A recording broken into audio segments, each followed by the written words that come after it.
Hello दोस्तों, problem solving assessment YouTube channel में आपका स्वागत है। अरिथमेटिक प्रोग्रेशंस चैप्टर का 7th सेशन चल रहा है।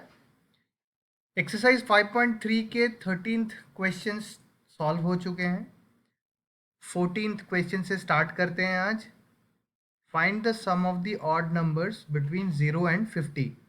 तो पूछा गया है कि 0 से 50 के बीच में जितने भी ऑड नंबर्स हैं उनका सम क्या होगा। ठीक है, अरिथमेटिक प्रोग्रेशंस का कॉन्सेप्ट लगाना है तो सबसे पहले समझते हैं कि ऑड नंबर्स का जो सीक्वेंस होगा वो कैसे स्टार्ट होगा। 0 के बाद नेक्स्ट जो नंबर है, जो कि पहला ऑड नंबर है, वो है 1। ठीक है, उसके बाद वाला ऑड नंबर इजीली आप गेस कर सकते हैं 3, उसके बाद 5, 7 लाइक दैट। ठीक है, और 50 के पहले वो कौन सा नंबर है जो कि ऑड नंबर होगा? 49। ऑड नंबर की परिभाषा यही है कि 2 से अगर डिवाइड करते हैं तो रिमाइंडर मिलना चाहिए। इवन नंबर होता है जिसमें रिमाइंडर 0 रहता है। ठीक है, तो 49 को अगर 2 से डिवाइड करें तो एक रिमाइंडर मिलेगा जो कि 1 रहेगा। ठीक है, तो ये भी एक ऑड नंबर है जो कि 50 के पहले है, हमें बिटवीन पूछा गया है। ठीक है, तो 50 के पहले 49, तो फर्स्ट ऑड नंबर हो जाएगा 1, उसके बाद 3 और लास्ट ऑड नंबर आप देख लीजिए 49। ठीक है, यही है हमारा ऑड नंबर्स का सीक्वेंस। तो अब इसको ध्यान से देखें तो ये भी एक एपी में है। कैसे? अगर आप किसी भी दो कॉन्जिक्यूटिव नंबर्स को ले लें, दो 1 और 3 को ले लें, डिफरेंस क्या है? 3 माइनस 1 2। 3 और 5 को ले लें, 5 माइनस 3, डिफरेंस है 2। ठीक है, इसी को हम कॉमन डिफरेंस बोलते हैं और ये है डी। तो दिखा सकते हैं डी का वैल्यू जो होगा वो होगा A2 माइनस A1, या फिर A3 माइनस A2, या फिर A4 माइनस A3, कुछ भी आप लिख दीजिएगा। तो इससे डी का वैल्यू आप इजीली 2 दिखा सकते हैं और बता सकते हैं कि ये एक एपी है जिसका जो फर्स्ट टर्म है, ठीक है, ए, उसका वैल्यू है 1 और लास्ट टर्म है 49। ठीक है, लास्ट टर्म है 49। अभी पूछा गया है सम क्या रहेगा। तो सम के लिए हमारे पास एक्सप्रेशन है n/2 into first term plus last term. ठीक है, ये हमारा एक्सप्रेशन है। और एक दूसरा एक्सप्रेशन है जो हमने पिछले सेशन में डिस्कस किया, अगर आपने नहीं देखा है तो वो उस वीडियो को भी देखिए। तो अब इस सिनेरियो में हम ये एक्सप्रेशन यूज करेंगे। अभी इसमें ए तो हमें पता है जो 1 है, एल भी हमें पता है, लास्ट टर्म 49 है, लेकिन क्या हमें एन पता है कितने सारे टर्म्स है इस एपी में, कितने सारे टर्म्स है ये हमें पता है कि नहीं? इस वक्त तो नहीं, लेकिन अगर एन निकालना है तो हम कैसे निकालेंगे? एन निकालने के लिए सबसे पहले हम लास्ट टर्म पे जाएंगे, क्योंकि फर्स्ट टर्म तो हमें पता है। अगर लास्ट टर्म पता चल जाए तो हम फाइनाइट एपी की तरह काउंट कर सकते हैं सारा एलिमेंट। यहाँ पर एक एलिमेंट है, यहाँ पर दो एलिमेंट है, तीन एलिमेंट्स है, लाइक दैट। तो फाइनाइट एलिमेंट्स हमें मिल जाएंगे, तो उसमें नंबर ऑफ टर्म्स भी हमको पता चल जाएगा। तो वो कैसे पता चलेगा, इनका वैल्यू कैसे निकालें? लास्ट टर्म को लेते हैं 49, अज्यूम करते हैं कि 49 जो है वो nth। तो अगर 49 nth टर्म है तो उसका एक्सप्रेशन क्या होता है? a plus n minus 1 into D. A का वैल्यू क्या है? ए का वैल्यू आपको पता है 1। यहाँ से आपको ए का वैल्यू पता है क्योंकि आपको ए पी ऑलरेडी पता है कि वो सीक्वेंस क्या रहेगा। प्लस एन की जगह पे आप एन ही रहने देते हैं, एन माइनस 1, यानी 49 is equal to 1 plus n minus 1 into d. Now d का वैल्यू क्या है? आपने डी का वैल्यू कैलकुलेट कर लिया है। डी का वैल्यू है 2। A2 minus A1, 3 minus 1 will be 2। ठीक है, डी का वैल्यू आ गया 2।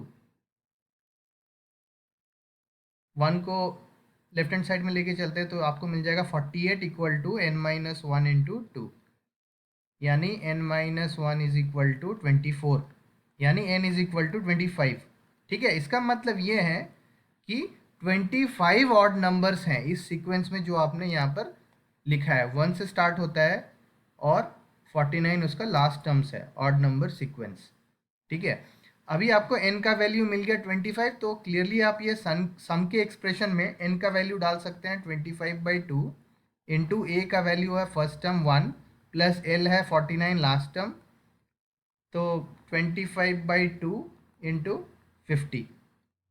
ठीक है, 25 इंटू 25, तो 25 स्क्वायर इज 625, तो 625 आपका sum of the odd numbers between 0 and 50 हो गया। ठीक है, इजी क्वेश्चन है। नेक्स्ट क्वेश्चन की तरफ आगे बढ़ते हैं। A contract on construction job specifies a penalty for delay of completion beyond a certain date as follows: rupees 200 for the first day, 250 for the second day, 300 for the third day, etc. The penalty for each succeeding day being rupees 50 more than for the preceding day. How much money the contractor has to pay as penalty if he has delayed the work by 30 days? तो एक contractor की बात हो रही है जो एक construction job में है, उसको एक टास्क मिला हुआ है और अगर एक दिन का डिले होता है तो उसको 200 रुपये का पेनल्टी लगता है। अगर 2 दिन का डिले रहता है तो पहला दिन 200, दूसरे दिन 250, तीसरे दिन 300। ठीक है, ये उसका पेनल्टी है। डे 1 के लिए ये पेनल्टी, डे 2 के लिए ये पेनल्टी, डे 3 के लिए ये पेनल्टी। ओके, ऐसा बढ़ता रहता है। अगर उसका टोटल डिले 30 डेज है, 30 दिन का उसने डिले कर दिया है, तो उसका टोटल पेनल्टी क्या होगा? How much is he going to pay as penalty at the end of 30 days? तो क्लियर है, बहुत ही आसान है। एक एपी है, ये भी एक एपी है जिसका फर्स्ट टर्म जो है वो है 200। ठीक है, कॉमन डिफरेंस है 50। कैसे? A2 माइनस A1, पहला दिन 200, दूसरे दिन 250, डिफरेंस कितना का हो गया? 250 माइनस 200 यानी 50। ठीक है, और यहाँ पर दिया भी हुआ है the penalty for each succeeding day, ठीक है, being rupees 50 more than the preceding day. जो प्रीवियस डे है उस दिन जितना पेनल्टी लगता है उस पर अगर 50 ऐड कर दें तो नेक्स्ट डे का डिले का पेनल्टी आपको मिल जाता है। तो क्लियरली ये पता चल रहा है कि ये एक एपी है। ठीक है, जिसके ये सारे वैल्यूज़ हैं और यहाँ पर 30 डेज के एंड में कितना होगा। तो ये क्वेश्चन भले ही एक वर्ड प्रॉब्लम हो, वो सिंपली पूछ रहा है sum of the first 30 terms of an AP. यहाँ पर एपी क्या है? ये जो हम यहाँ पर डिफाइन कर रहे हैं, जो प्रॉब्लम स्टेटमेंट में दिया गया है। तो सिंपल है, यहाँ भी वही रूल करेंगे। सम का एक्सप्रेशन होगा n/2 into 2a plus n-1 into D. Previous expression में n/2 into a plus L use किया था, first term plus last term. यहाँ पर वो यूज़ नहीं करेंगे क्योंकि हमें लास्ट टर्म निकालना हो सकता है। हम चाहे तो लास्ट टर्म निकाल सकते हैं और फिर ये सम का एक्सप्रेशन यूज़ कर सकते हैं। तो इसको नहीं करके हमारे पास a ऑलरेडी अवेलेबल है, d ऑलरेडी अवेलेबल है और n हमारे पास ऑलरेडी अवेलेबल है 30 डेज। ठीक है, तो हम ये वाला एक्सप्रेशन यूज़ कर सकते हैं डायरेक्टली। तो 30/2 इंटू 2 इंटू ए का वैल्यू है 200 प्लस n-1, 30-1 एंड डी का वैल्यू है 50, यहाँ दिया गया है। कॉमन डिफरेंस जो है वो 50 है। ओके, तो ये वैल्यू हो गया 15, this value will be 400 plus 30-1 को 29 नहीं लिखेंगे, 29 इंटू 5 को मल्टीप्लाई करना थोड़ा डिफिकल्ट होगा कंपेयर टू अगर इंडिविजुअली ऐड कर दे। 30 इंटू 50 1500 माइनस 50, ये आसान रहेगा कैलकुलेट करने के लिए। 15 इंटू 400 प्लस 1500 1900 हो गया। 1900 से 50 घटा देंगे तो 1850। तो अभी हमें 15 इंटू 185 मल्टीप्लाई कर देना है, आपको आंसर मिल जाएगा 27750। Okay, next question. A sum of rupees 700 is to be used to give 7 cash prizes to students of a school for their overall academic performance. If each prize is rupees 20 less than its preceding prize, find the value of each of the prizes. Okay, तो यहाँ पर total sum कितना available है? 700। This is the sum available. और कितने prices में divide करना है? 7 प्राइजेस। ठीक है, ये हमारा गिवन है और हमें बताया जा रहा है कि हर एक जो प्राइज है वो 20 रुपीज़ लेस है। प्रीवियस प्राइस से। इसका मतलब जो एपी है हमारा, यहाँ जो एपी बन रहा है, अगर फर्स्ट टर्म अगर ए माने तो जो नेक्स्ट टर्म होगा वो होगा ए -20। ठीक है, 20 रुपीज़ लेस है प्रिसीडिंग प्राइस से। उसके बाद वाला टर्म क्या हो जाएगा, इससे फिर 20 घटा देंगे तो यानी ए -40। ओके, तो इस तरह का हमारा 7 प्राइस मनी होगा घटते हुए क्रम में। ये एक डिक्रीजिंग एपी है। ओके, फर्स्ट टर्म है ए, लिख लेते हैं फर्स्ट टर्म ए है।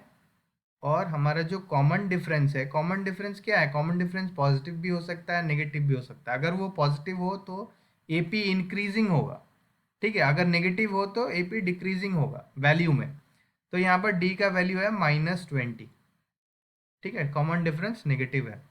और हमें ये 700 रुपया इन्हीं 7 प्राइजेस के जो वैल्यू है उसमें एडजस्ट कर लेना है। इसका मतलब ये हुआ कि टोटल जो है वो है 700, यानी sum of all 7 prize monies. ठीक है, इसका मतलब ये भी है, ये sum of first 7 terms of an AP. ये कौन सा एपी है, ए-20, ए-40। ठीक है, तो सम का एक्सप्रेशन क्या हो जाएगा, 700 is equal to n/2 into 2a plus n-1 into d. ठीक है, पहले तो इसको लिख लें। अब यहाँ सब्स्टिट्यूट करते हैं, n का वैल्यू 7 है, 7 प्राइजेस दिया गया है तो n का वैल्यू 7, 7/2 इंटू 2 इंटू ए, फर्स्ट प्राइस मनी को ए ही मान लेते हैं। ठीक है, n का वैल्यू 7 है तो 7 - 1 6, और d का वैल्यू है -20 तो -20 लिख देंगे। ठीक है, अभी कैंसिल करते हैं, 700 और 7 कैंसिल होके यहाँ 100 हो जाएगा। ठीक है, यहाँ से 2 डिनोमिनेटर पर और 2 न्यूमरेटर पे कॉमन निकाल लेंगे तो हमारे पास क्या बचेगा, राइट हैंड साइड में हमारे पास बचेगा a प्लस, ठीक है, 3 इंटू -20। 3 कैसे हुआ, 2 से जो कैंसिल किया है। a का वैल्यू हो जाएगा 100 प्लस 60, यानी 160। तो हमारे जो प्राइस मनी है वो कौन से 7 प्राइज मनी में डिवाइड होंगे, 160। जिसको हाईएस्ट मिला होगा वो होगा 160, उसके बाद 20 लेस, ठीक है, 140, फिर 20 लेस 120, ऐसे करते जाएंगे तो आपको सातों मिल जाएंगे। 100, 100 से फिर 20 माइनस कर देंगे तो आपको 80, 60, और फिर 60 से -20 कर देंगे तो 40। यहाँ से 1 2 3 4 5 6 7, 7 प्राइज मनी हो गया है, जो कि स्टार्ट होता है 160 से और क्रमशः घटता जाता रहता है, 140, 120, 100, 80, 60, 40। तो यही सातों वैल्यूज जो हैं ये हमें क्वेश्चन में पूछा गया है, find the value of each of the prizes. Okay, hope you understood. Next question पे आगे बढ़ते हैं। In a school students thought of planting trees in and around the school to reduce air pollution. It was decided that the number of trees that each section of each class will plant will be the same as the class in which they are studying. That is, a section of class 1 will plant 1 tree, a section of class 2 will plant 2 trees, and so on till class 12th. There are 3 sections of each class. How many trees will be planted by the students? तो यहाँ पर tree plantation की बात हो रही है, जो 1 से 12 तक के बच्चे ट्री प्लांटेशन कर रहे हैं।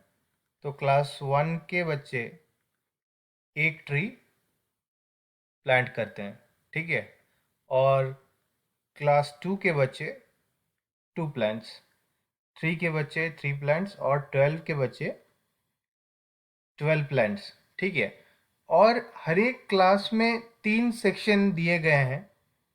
अगर हम उन्हें ए बी सी नाम देना चाहें सोचने के लिए तो ए बी सी डाल सकते हैं। तो हर एक क्लास के बच्चे, वेदर सेक्शन ए के बच्चे हों या बी के बच्चे हों या सी के बच्चे हों, सभी उस क्लास के जो नंबर है, अगर वो फर्स्ट क्लास का है तो वो एक प्लांट लगाएगा, ठीक है।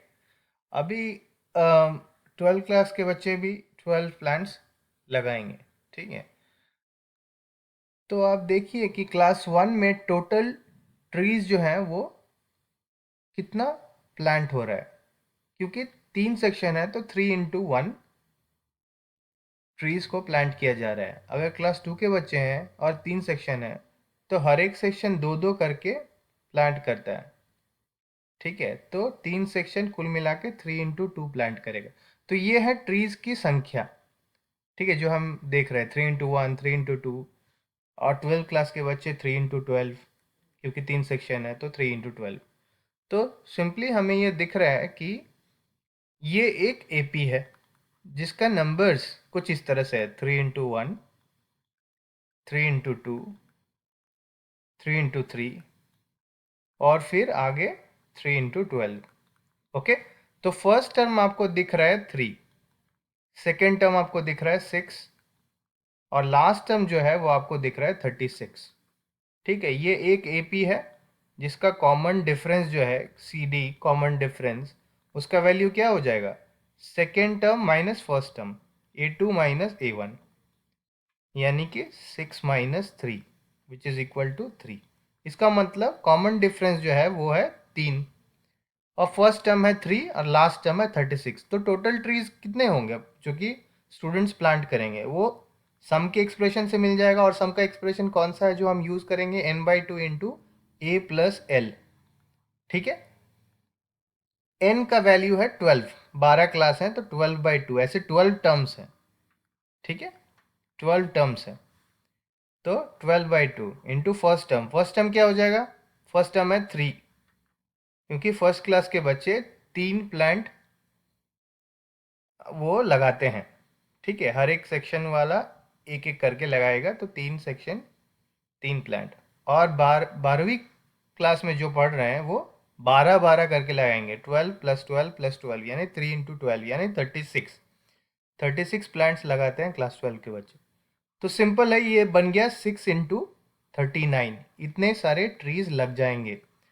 इसको पता करने के लिए 39 को मैं 40 - 1 करूँगा ताकि कैलकुलेशन जो है वो इजी हो जाए। 6 4 240 -6 यानी 234। टोटल प्लांट्स, टोटल ट्रीज जो प्लांट किए गए हैं वो है 234। तो अब मैं एक बार फिर से बता दूं आपको, 3 into 1 है total number of trees planted by class 1 students. 3 into 2 is total number of students planted by students of class 2। और 3 into 12 हो जाएगा, क्लास 12 के जो स्टूडेंट्स हैं वो इतने सारे प्लांट्स यानी 36 प्लांट्स लगाते हैं। तो आपको एपी मिल गया 3 6 9 लाइक दैट 36 तक। फर्स्ट टर्म भी मिल गया, लास्ट टर्म भी मिल गया, इसीलिए हम ये एक्सप्रेशन यूज करेंगे n/2 into first term plus last term. Okay, let's move on to the next question.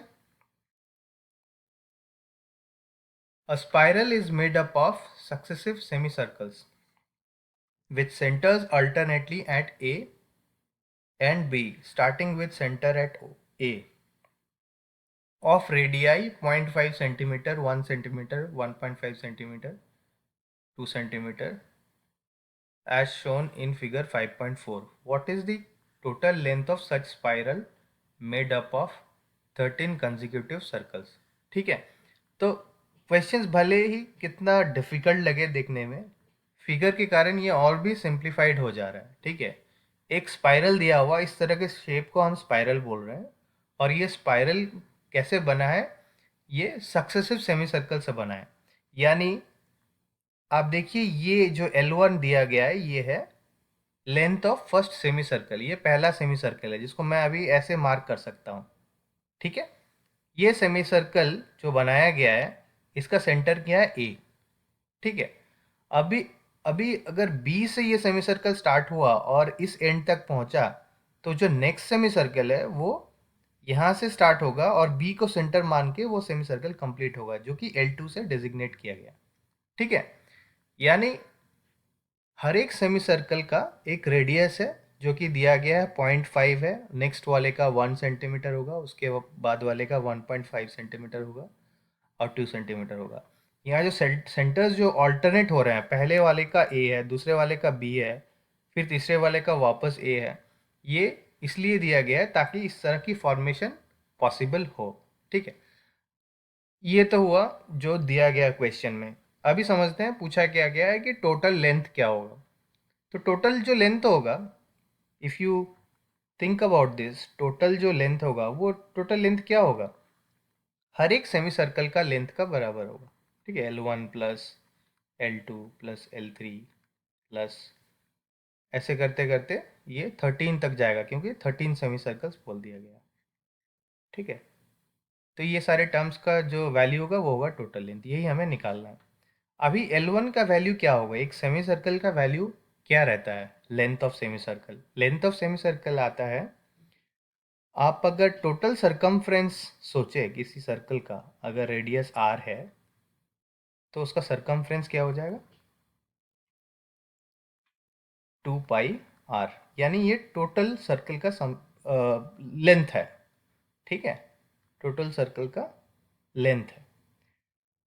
और अगर इसको हाफ कर दें, इसी सर्कल को अगर हाफ कर दें और किसी एक हाफ के बारे में सोचें, ठीक है, तो उसका वैल्यू हो जाएगा, मान लेते हैं पॉइंट ए से बी, ए से बी अगर इस सेमी सर्कल को सोचें तो उसका वैल्यू हो जाएगा इसका हाफ, यानी पाई इंटू आर। ठीक है, इसका मतलब product of pi and the radius of the semi circle. तो L1 का वैल्यू क्या हो जाएगा, अभी आप L1 का वैल्यू देखिए, L1 का वैल्यू हो जाएगा पाई इंटू R1। पहले वाले का रेडियस क्या है, पहले सेमी सर्कल का रेडियस है 0.5, 0.5 इंटू पाई। ठीक है, दूसरे सेमी सर्कल का देखिए, पाई इंटू उसका रेडियस यानी 1.0। ठीक है, ये हो गया 0.5 पाई, ये हो गया 1 pi. L3 is equal to pi into 1.5।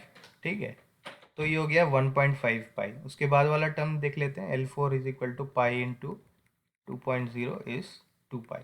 तो मैंने बस इतना ही किया है कि जो लेंथ है सरकमफ्रेंस का वैल्यू 2πr होता है, तो अगर आधे सर्कल को लें तो उसका वैल्यू πr होगा, तो सब लेंथ जो होगा उसका वैल्यूज इस तरह से कुछ आएंगे। अगर ध्यान से देखें तो 1 पाई और 0.5 पाई के बीच में डिफरेंस है 0.5 पाई।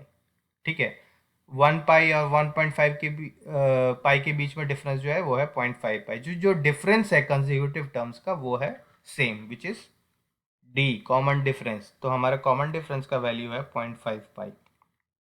आप इसको एग्जाम में किसी भी तरह से लिख सकते हैं, L2 माइनस L1 या L3 माइनस L2, कोई भी दो consecutive term, second term minus first term.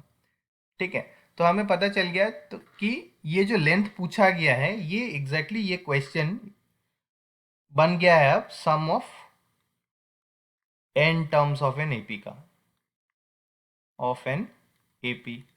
इस एपी में फर्स्ट टर्म का वैल्यू है 0.5 pi, which is the length of first semi circle, here it is.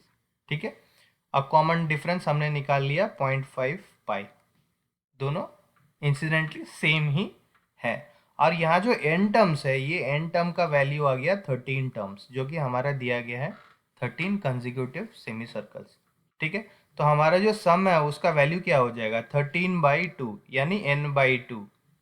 ठीक है, let me right that, n/2 into 2a plus n-1 into D. हम ये वाला rule लेके चलेंगे, first term plus last term वाला रूल भी लिख सकते हैं, बट इस पोजीशन पे हम चाहेंगे कि ये वाला रूल लेके चलें। 13/2 multiplied by 2 into 0.5 pi plus n-1 यानी 13-1 यानी 12 इंटू डी, डी भी है 0.5 पाई।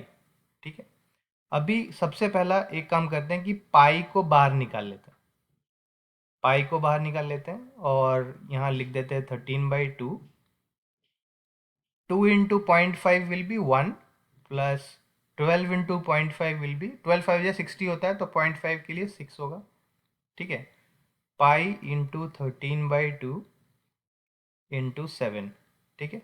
अभी पाई का जो वैल्यू है वो हो गया 22/7, तो 22/7 इंटू 13/2 इंटू 7, 7 और 7 कैंसिल हो जाएगा, 2 11 जा 22, तो 11 इंटू 13 का वैल्यू हो जाएगा 143, 143 सेंटीमीटर। ये हमारा यूनिट्स दिया गया सेंटीमीटर में, और हमारा जो सेमी सर्कल का टोटल यानी स्पाइरल का टोटल जो लेंथ है वो भी हो जाएगा 143। So our answer will be 143 centimetre. Understood. Just quickly summarise कर देता हूँ। टोटल लेंथ निकालने के लिए sum of individual length of semi circles निकालना होगा।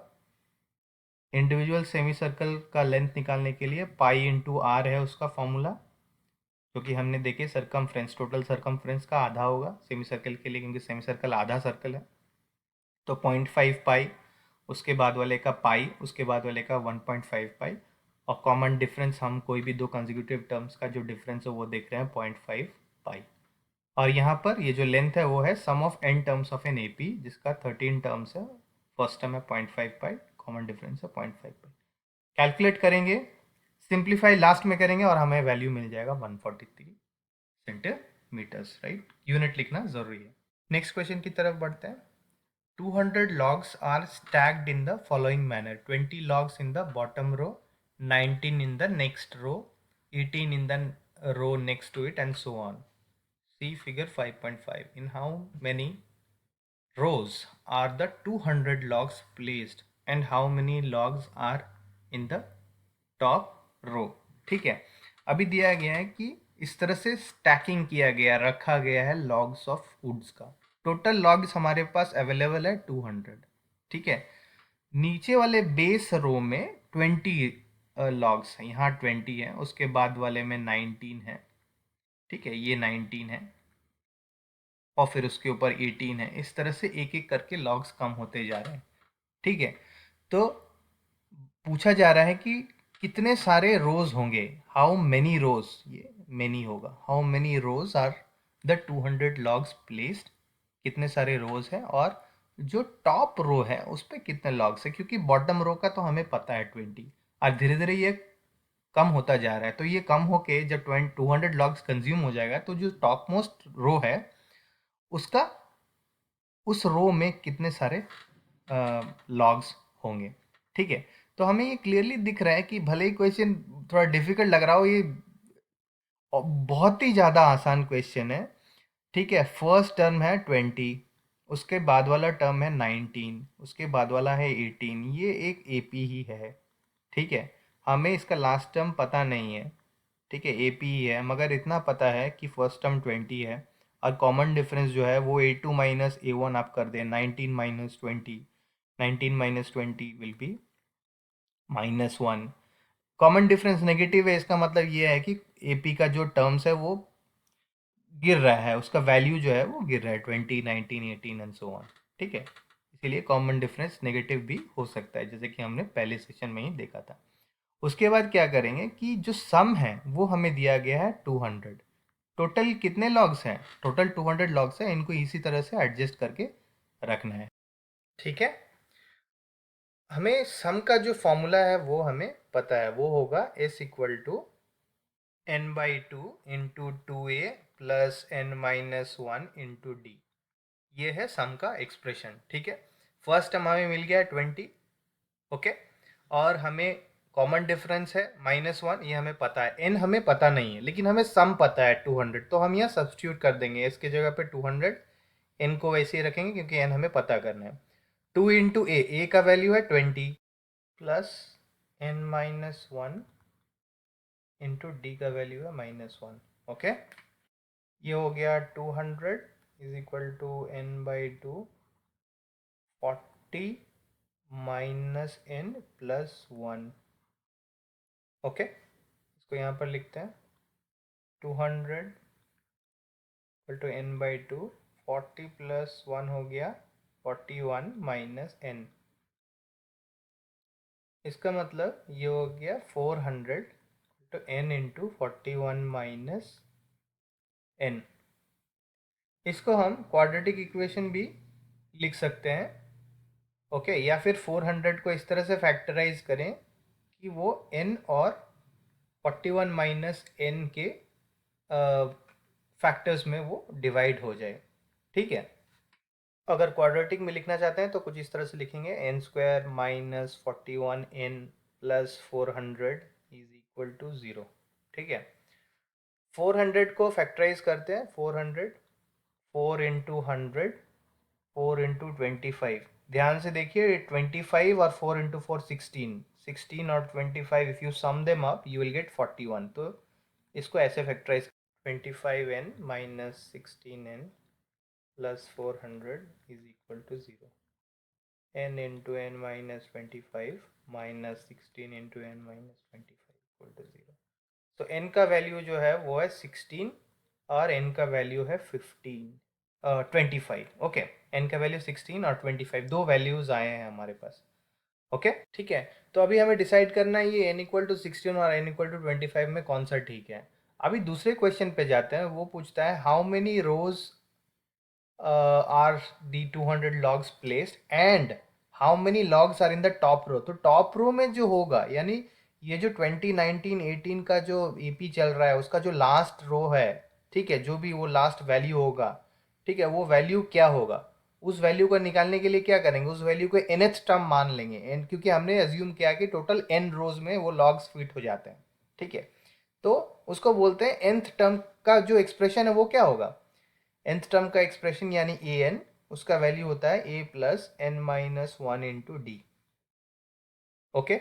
अभी हमें ए का वैल्यू पता है वो है 20 प्लस एन का वैल्यू हमारे पास दो मिला है 16 और 25। पहले 16 को ले लेते हैं तो ये हो जाएगा 16 minus one into minus one, D का वैल्यू है माइनस वन, ये वैल्यू हो जाएगा आपका 20 और 16 माइनस वन है 15 यानी माइनस 15, 20 माइनस 15 इज 5, यानी जो टॉप मोस्ट रो है उस पर 5 लॉग्स होंगे। अगर n का वैल्यू 25 है तो फिर क्या होगा, a n is equal to a plus n minus one into d, फिर से एक बार लिख लेंगे, ये होगा 20 प्लस 25 माइनस वन, एन का वैल्यू है 25 और डी का वैल्यू है माइनस वन। तो यहाँ देखिए 20 प्लस 24 इंटू माइनस वन यानी माइनस 24। तो ध्यान से देखिए 20 माइनस 24 का जो वैल्यू है वो होगा -4, यानी कि जो मेरा टॉप मोस्ट रो है उसमें -4 लॉग्स हैं जिसका कोई मीनिंग नहीं बनता है।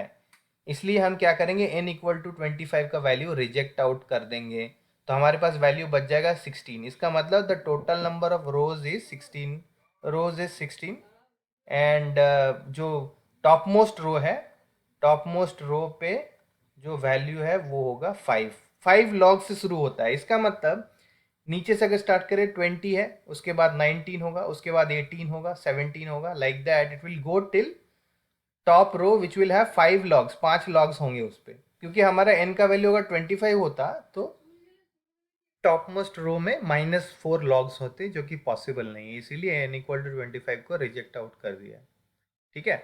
Hope you understood the solution. Next question. In a potato race, a bucket is placed at the starting point, which is 5 meter from the first potato, and the other potatoes are placed 3 meter apart in a straight line. There are 10 potatoes in the line. See figure 5.6. A competitor starts from the bucket, picks up the nearest potato, runs back with it, drops it in the bucket, runs back to pick up the next potato, runs to the bucket to drop it in, and she continues in the same way until all the potatoes are in the bucket. What is the total distance the competitor has to run? जो competitor है वो कैसे भाग रही है, वो bucket से start करती है, ठीक है। तो जो पहला पोटैटो है वो है यहाँ, तो I will write it as P1, P2, P3, P4, ऐसे करते करते P10। तो P10 तक ये पोजीशंस है, P1 P2 P3 पोटैटोज के पोजीशन है। तो जो कंपटीटर है वो यहाँ से स्टार्ट करती है, ओरिजिन से, ठीक है, ओरिजिन से स्टार्ट करती है। पहला वो डिस्टेंस जो कवर करती है पोटैटो को उठाने के लिए, तो वो कैसे कवर करती है, O से लेकर P1 तक और फिर P1 से वापस O तक, यानी बकेट तक। O यानी बकेट का पोजीशन, मैं जस्ट ओरिजिन के लिए उसको O से डिनोट कर रहा हूँ, ठीक है। तो ये जो पहला डिस्टेंस पहले पोटैटो वाले पोजीशन में जाने और आने में उसका जो डिस्टेंस कवर होता है, वो डिस्टेंस कवर होता है 2 × 5 मीटर। 5 मीटर जाने के लिए O से P1 और P1 से O यानी बकेट की तरफ आने के लिए 5 मीटर। सो पहला डिस्टेंस वो जो कवर करती है या जो कंपटीटर है वो कवर करता है 2 × 5। ओके, नेक्स्ट जो दौड़ती है वो बकेट से स्टार्ट होती है और नेक्स्ट पोजीशन P2 पे आती है, तो वो डिस्टेंस कितना होता है, O से लेकर P2, ठीक है, और P2 से O बैक, ठीक है। तो ये जो टू एंड फ्रो है वो कैसा है, वो है 5 + 3। ए O से लेकर P2 का डिस्टेंस क्या है, 5 से लेकर 3, 5 + 3 यानी 8। 8 मीटर वो जाती है और 8 मीटर वापस आती है, यानी 8 + 8 टोटल 16 मीटर वो कवर करती है सेकेंड पोटैटो के लिए। फर्स्ट पोटैटो के लिए 5 + 5 यानी 10, तो पहला 10 मीटर, उसके बाद 16 मीटर। थर्ड पोटैटो के लिए ध्यान से देखें तो O से लेकर P3 तक, अब P3 से O बैक, ठीक है, उसका वैल्यू क्या हो जाएगा, 5 + 3 + 3, ठीक है। P3 तक जाने के लिए 5 + 3 = 8 + 3 11, 11 मीटर जाने और 11 मीटर आने, यानी 22 मीटर, ठीक है। अभी तो हमारा जो डिस्टेंस कवर्ड है वो उसका पैटर्न क्या है, 10 16 22 लाइक दैट, ठीक है। ये है हमारा पैटर्न, ये जो नंबर पैटर्न है ये डिस्टेंस ट्रेवल्ड जो है उसका पैटर्न है, ठीक है, to pick potatoes at each location, at each location उसका पैटर्न है 10 16 22। अगर पहला दो टर्म को देखें तो उनके बीच में डिफरेंस क्या है, पहला दो टर्म के बीच में A2 - A1, 16 - 10 वैल्यू 6। अगर दूसरे दो टर्म को देखें A3 - A2 देखें, A3 - A2 हो गया 22 - 16 6। तो जो डिफरेंस है वो कांस्टेंट है, ठीक है। तो ये कांस्टेंट ही हमारा कॉमन डिफरेंस है जिसका वैल्यू है 6। ओके, तो ये हमें पता चल गया कि ये एक AP है, this is in AP, all the distance covered to pick potatoes at each location. हमारा जो टर्म्स है वो AP में है। इसका फर्स्ट टर्म है 10, फर्स्ट टर्म हम लिख सकते हैं 10 और कॉमन डिफरेंस जो है वो होगा 6, ठीक है। अभी हमारा 10 ऐसे पोटैटोज हैं, ओके।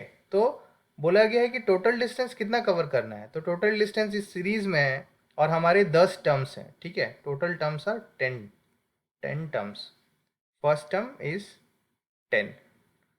तो सम हो जाएगा, सम का एक्सप्रेशन होगा n/2 × 2a + n - 1 × d। ये है हमारा सम। n का वैल्यू क्या है, 10 टर्म्स है तो n का वैल्यू हो गया 10, 10/2 × 2 × a है फर्स्ट टर्म, फर्स्ट टर्म का वैल्यू भी 10 है, प्लस n - 1 यानी 10 - 1 × d, d इज 6, ये हो गया 5, इसको लिखेंगे 20 प्लस 9 6 54, 5 × 74, ओके, 350 और 370, ये हो गया आपका total distance covered to pick the potatoes. Hope you understood. हमने सबसे पहले क्या देखा कि P1 पहला पोटैटो को उठाने के लिए उसको कितना दौड़ना पड़ता है, 5 मीटर जाने और 5 मीटर आने, ठीक है, यानी 10 मीटर उसको कवर करना होता है। दूसरा पोटैटो के लिए देखते हैं, 5 + 3 यानी 8 मीटर जाने और 8 मीटर आने, यानी 8 + 8 16 मीटर। तीसरे पोटैटो के लिए 8 + 3 11 मीटर जाने और 11 मीटर आने, यानी 22 मीटर्स। तो हमारे जो टर्म्स है वो है 10, 16, 22, कुछ इस तरह से। ओके, तो अगर डिफरेंस देखिए पहला दो टर्म का 16 और 10, ओके, उसका डिफरेंस है 6। उसके बाद वाले दो टर्म्स का डिफरेंस देखें तो 6, यानी क्लियरली पता चल रहा है 10 में अगर 6 ऐड कर दे तो 16, 16 में 6 ऐड कर दें तो 22, और नेक्स्ट टर्म जो हो जाएगा वो हो जाएगा 22 प्लस 8, 22 प्लस 6 यानी 28, ऐसे हो जाएगा। तो ऐसे 10 पोटैटोज हैं, ठीक है। तो क्वेश्चन बस यही है कि सम क्या रहेगा, 10 टर्म्स का सम क्या रहेगा। तो आप n के जगह पे 10 और a के जगह पे 10 और d के जगह पे 6 पुट कीजिएगा, आपको 370 आंसर मिलेगा। वीडियो देखने के लिए धन्यवाद दोस्तों। पसंद आए तो लाइक और शेयर करना ना भूलें। दूसरे टॉपिक्स पर वीडियो देखने के लिए प्रॉब्लम सॉल्विंग असेसमेंट हमारे यूट्यूब चैनल को सब्सक्राइब कर लें। कॉम्पिटिटिव एग्जाम्स के लिए तैयारी कर रहे हो तो हमारा वेबसाइट है onlinepsa.in, इसे बुकमार्क करना ना भूलें। एक बार फिर से धन्यवाद।